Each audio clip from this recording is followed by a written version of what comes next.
2절에서 4절까지를 통해 나누었습니다. 그래서 인내를 통한 성숙, 온전이라고 번역된 텔레이오스는 성숙함이라는 뜻도 있어서 인내를 온전히 이루어야 하는 이유가 성숙에 이르게 하기 위함이다 라고 나누었습니다. 저와 여러분의 삶에 성숙함을 위한 인내를 온전히 이룰 수 있기를 축복합니다. 그 인내를 온전히 이루라는 2절부터 4절까지의 말씀 뒤에 전혀 다른 주제가 이제 우리가 오늘 읽은 본문에 등장하는데요. 5절에 등장하는 바로 이 지혜입니다.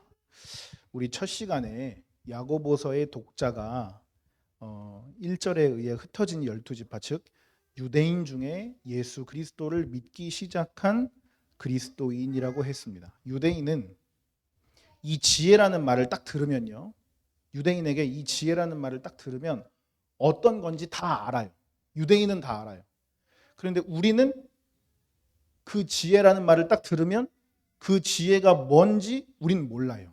그래서 이 유대인들이 알고 있는 지혜에 대해서 우리가 먼저 알아야 됩니다. 유대인들이 알고 있는 지혜는 잠언, 전도서, 욥기를 통해 알 수 있습니다. 이 세 권의 책을 학자들은 분류할 때 지혜서라고 하는데요. 우리 잠언 9장 10절을 한번 읽어보겠습니다. 앞에 써 있는데요. 9장 10절 다 같이 읽습니다. 시작. 여호와를 경외하는 것이 지혜의 근본이요 거룩하신 자를 아는 것이 명철이니라. 아멘. 근본이라는 말은요, 시작, 출발이라는 뜻입니다. 그러니까 여호와를 경외하는 것이 지혜로움의 시작, 지혜로움의 출발이라는 뜻입니다.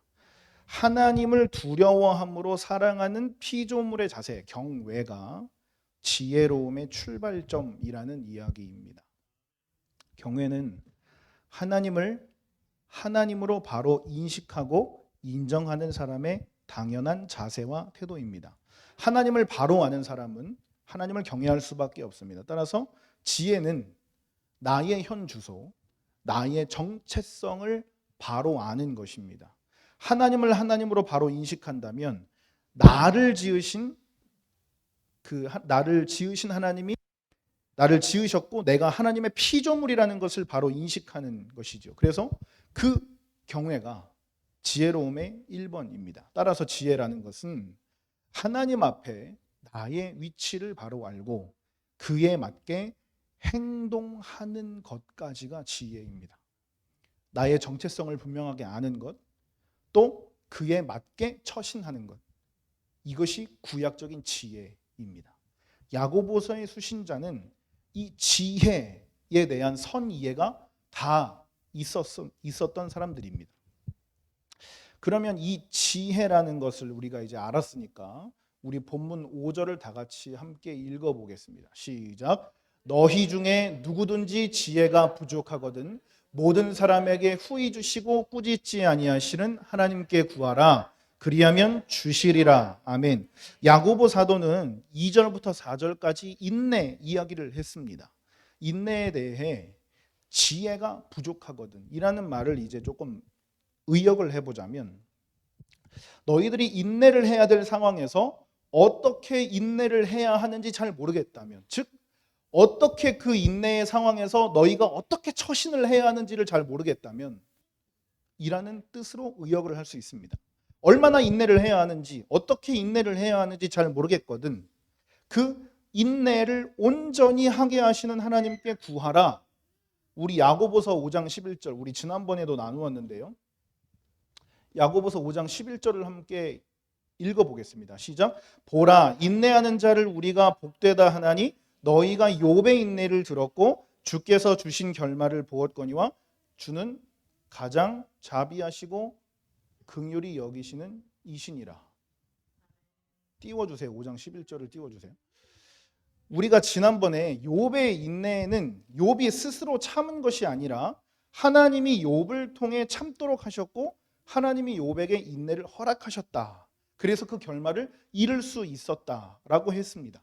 하나님이 욥기의 결말, 즉 모든 것이 회복되고 이전보다 더 좋은 욥의 상태가 될 때까지 하나님은 욥으로 하여금 인내하도록 하신 것입니다. 그러므로 그런 인내를 끝까지 할 수 있는 지혜가 필요하거든. 그런 지혜가 필요하거든. 하나님께 구하라라고 말씀하고 있습니다. 즉 인내는 내 힘으로 하는 것이 아니고 하나님이 인내하게 하셔야 우리가 인내를 온전히 이룰 수 있다는 것이 야고보 사도의 가르침입니다. 내가 내 능력으로 참는 것 같은데 내 능력으로 참는 것이 아니라는 것입니다. 하나님이 참게 하셔야 참게 되는 것입니다. 우리 일상의 작은 것조차 하나님의 인도하심을 힘입는 우리가 되기를 원합니다. 그런데 이 5절에 보면요, 하나님께 구하라 라는 말 앞에 수식어가 붙어 있습니다. 우리 5절을 한번 눈으로 보겠습니다. 너희 중에 누구든지 지혜가 부족하거든 구하라 라는 말 사이에 후히 주시고 꾸짖지 아니하시는 하나님께 라는 말이 속해져 있습니다. 후히 주시고 꾸짖지 아니하시는 하나님께 구하라. 후하다라는 말은요. 후하다라는 말은 헬라어 하플로스라고 합니다. 하플로스라는 말은요. 우리말로 번역하기 참 애매한데요. 이런 뜻입니다. 제가 이제 이 하플로스라는 말을 쫙 풀어서 한번 설명을 해봐 드릴게요. 자녀가 부모님에게 도움이 이제 필요합니다. 그래서 부모님에게 도와달라고 요청을 했습니다. 그러면 부모님은 내가 하던 일을 멈추고 마치 자녀가 요청한 그 일밖에는 할 일이 없는 사람처럼 적극적이고 전인적으로 뛰어들어서 내 모든 능력과 성품과 권능을 다 동원해서 그 일을 완수해 줍니다. 그게 하플로스라는 뜻입니다. 그러니까 인내가 필요해서 인내를 구하는 하나님의 자녀들에게 하나님은 마치 하나님이 우리에게 주실 것이 인내 밖에는 없으신 것처럼 우리를 위해서 하나님의 모든 일을 멈추시고 모든 능력과 권능과 모든 것들을 다 동원해서 우리에게 인내함을 할 수 있도록 우리에게 쏟아부어지시는 분이 하나님이라는 것입니다. 그렇게 하나님은 우리에게 신실하십니다. 그리고 꾸짖지 아니하시지요. 혹시라도 그 인내에 실패라고 했다고 할지라도 우리를 꾸짖지 아니하시는 것입니다. 인내가 필요한 상황에서 그 인내가 부족하거든 모두에게 적극적으로 도우시고 실패했다 할지라도 꾸짖지 아니하시는 신실하고 너그러우신 하나님께 그 인내를 구하실 수 있기를 바랍니다. 며칠 전에 화요일쯤 된 것 같아요. 저희 아들 둘이 있잖아요. 저희 집에. 얘네들한테 그 마트에서 킨더조이라고 하는 조그만한 장난감을 하나 사줬습니다. 그게 반쪽은 초콜릿이고 반쪽은 장난감이에요. 그런데 저희 아들들의 특징은요. 이 장난감을 사면 자기들이 가지고 놀지 않아요. 일단 아빠에게 가지고 옵니다. 그래서 만들어 놔. 이러고 다 완성이 되면 이제 그때부터 이제 그걸 이제 가지고 노는데요. 화요일도 찬이가 이제 그러는 거예요. 아빠 이거 조립해 주세요. 그리고 자기 방으로 이렇게 쓱 들어갔어요. 그리고 얼굴만 딱 내밀더니 다 되면 불러요. 이러는 거예요. 그리고 이제 자기랑은 전혀 관련이 없는 거죠. 다 조립이 될 때까지는. 아버지에게 맡기면 그 문제는 더 이상 내 문제가 아닌 것입니다. 그건 이제 아버지 거예요. 지난 여름에 저희가 이제 처음으로 휴가를 갔거든요. 그래가지고 이제 방에 딱 들어갔는데 얘네들이 그 조그만한 그 레고를 사가지고 갔습니다. 자기가 꼭 조립을 하고 싶다고. 얘네들이 조립할 수 있는 능력이 아니었어요. 그래서 2시간 반을 운전해가지고 저는 가서 차에 있는 짐 다 빼서 숙소로 올라가서 이제 좀 누워야겠다 했는데 그 레고를 둘 다 딱 꺼내서 빨리 조립해 줘. 그러니까 저는 이 외투도 못 벗고 조립해야 되는 거예요. 아버지에게 맡기면 그때부터는 이제 그 문제는 내 거 아닌 것이죠. 부모에게 맡겼으면 난 더 이상 신경 쓰지 않아도 됩니다. 그것이 자녀의 올바른 태도입니다. 이것이 우리 기도에도 그대로 적용된다는 사실을 우리는 절대로 잊어버려서는 안 됩니다. 맡기면 그때부터는 이제 아버지 문제입니다. 그 문제를 해결하시든 늦게 주시든 안 주시든 그때부터는 내 문제가 아닙니다. 오래 걸리는 데는 오래 걸리는 이유가 있고 안 주시는 데는 안 주시는 이유가 있습니다. 그런데 우리 6절부터를 보면 그런 지혜가 없는 사람의 얘기를 지금 야고보 사도가 하고 있습니다. 그런 인내의 상황에서 여러 환난과 어려움의 상황에서 인내하는 지혜를 구했으면 하나님이 그 인내를 허락하실 줄 믿고 담대하고 당당하게 세상을 살아내는 굳건함이 필요한데 그렇지 않고 의심하는 자들을 책망합니다. 그 지혜를 구했으면 의심하지 말고 씩씩하게 참고 견디고 이겨내라. 그러나 의심하는 자는 마치 바람에 밀려 요동하는 바다 물결 같다고 합니다. 여기서 기도의 굉장히 중요한 태도를 가르치십니다. 우리는 구하죠. 하나님 앞에 우리는 우리의 상황, 모습, 현상에 대해 간절히 구합니다. 내 안에 복잡하던 문제를 하나님 앞에 꺼내놓고 이제 구했습니다. 그러면 이 문제는 누구의 것이죠? 그때부터는 이제 아버지 것이에요. 그런데 우리가 흔히들 어떻게 하냐면 이 기도가 끝난 다음에 다시 이 문제를 바리바리 싸가지고 내가 다시 짊어지고 다시 나가는 것이죠. 그렇지 못한 사람은 두 마음을 품어 모든 일에 정함이 없다고 8절에 말씀하십니다. 왜 두 마음이라고 했을까요? 하나님을 하나님으로 바로 인식하지 않고 있기 때문입니다. 하나님을 내 수준으로 보고 있기 때문입니다. 내가 이거 구한다고 하나님이 이거 들어주실까? 하나님 이거 해결하실까? 이건 내가 해야 되는 문제이지 않을까? 부모에게 문제를 맡긴 자녀가 우리 아빠 저거 조립할 수 있을까? 우리 아빠 저거 만들 수 있을까라는 의심의 눈초리로 문지방에 서 있는 모습을 제가 본다고 생각해 보세요. 부모의 반응이 어떻겠습니까? 그 마음이 어떻겠습니까? 그래서 지혜는 하나님을 하나님으로 바로 인정하는 것, 그리고 나를 하나님이 지으신 피조물로 바로 인정하는 것, 그리고 그 피조물로 하나님을 바로 보는 태도, 경외입니다. 피조물인 우리가 하나님께 할 수 있는 것은 경외입니다. 그것이 내가 하는 전부입니다. 그 경외가 내가 할 수 있는 가장 지혜로운 일입니다. 따라서 지혜는 은사입니다.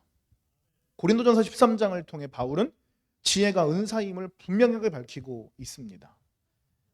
나를 나되게 하시는 하나님의 뜻을 바로 알고 그 뜻에 순종하는 것, 그 뜻대로 내 인생을 온전히 하나님께 맡기며 살아가는 것, 그 모든 것은 은사로만 가능합니다. 사랑하는 여러분, 하나님이 우리에게 허락하시는 지혜를 누리시기를 예수님의 이름으로 축복합니다. 잠언 3장 15절을 함께 읽어보겠습니다. 시작. 지혜는 진주보다 귀하니 내가 사모하는 모든 것으로도 이에 비교할 수 없도다.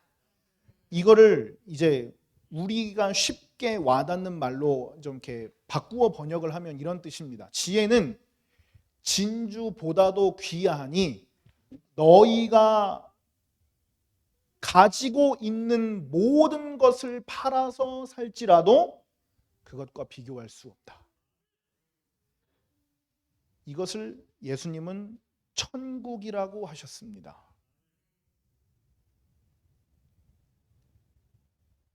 그래서 지혜는 하나님을 하나님으로 바로 보고 나를 나로 바로 보는 것. 그래서 지금 내가 이 상황에, 지금 내가 이 처해져 있는 이 환경에, 지금 하나님이 허락하신 이 상황 가운데 그럼 나는 무엇을 해야 하는 사람인가? 나는 어떻게 해야 하는가? 그 태도와 행동까지를 포함한 것이 바로 지혜입니다. 제가 아주 쉬운 예를 들어드리겠습니다. 우리 내일 뭐 하죠? 김장하죠. 이 김장이라는 상황 속에 내가 가장 지혜로운 자세는 무엇일까요? 교회 오는 거예요. 고무장갑 챙겨가지고 일할 몸으로 오는 겁니다. 그게 지혜예요. 지금 이제 우리 상황이 코로나죠. 그럼 내가 해야 하는 지혜로운 태도는 무엇일까요? 마스크 착용하고 내 개인 위생관리 깨끗하게 하고 보고 싶은 사람 좀 덜 만나고 가고 싶은 곳 좀 덜 가고.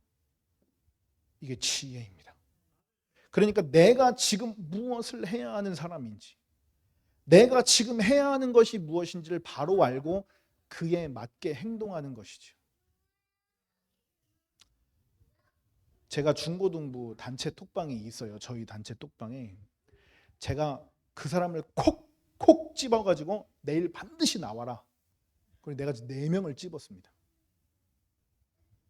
밝히지는 않겠습니다. 이 자리에서. 제가 왜 중고등부 아이들에게 교회 행사를 참석하려고 하냐면요, 쟤네들을 부려먹고 싶어서, 제가 덜 일하고 싶어서가 절대로 아니고요, 우리가 충성교회라는 사실을 저 아이들에게 인지시키고 싶은 것입니다. 우리가 같은 교회 공동체이고, 우리가 같이 어른들과 한 몸이고, 우리가 다 같이 함께 고생을 하고 함께 일을 하고 함께 해야 하는 주체라는 사실을 아이들에게 알려주고 싶은 것입니다. 저 아이들은 굉장히 저에게 불만이 많아요. 왜 저 사람은 이렇게 피곤한 주말 아침에 꼭 나를 끄집어내야 하는가? 그래서 사랑이가 옛날에는 안 그랬는데 요즘에는 이제 뭐 하자 그러면 사랑이는 일단 인상을 팍 쓰고 한숨을 팍 쉬고 하기 싫다는 굉장히 적극적인 자세를 보이는데 사랑이 밑으로 다 똑같이 따라해요. 언니를 보고.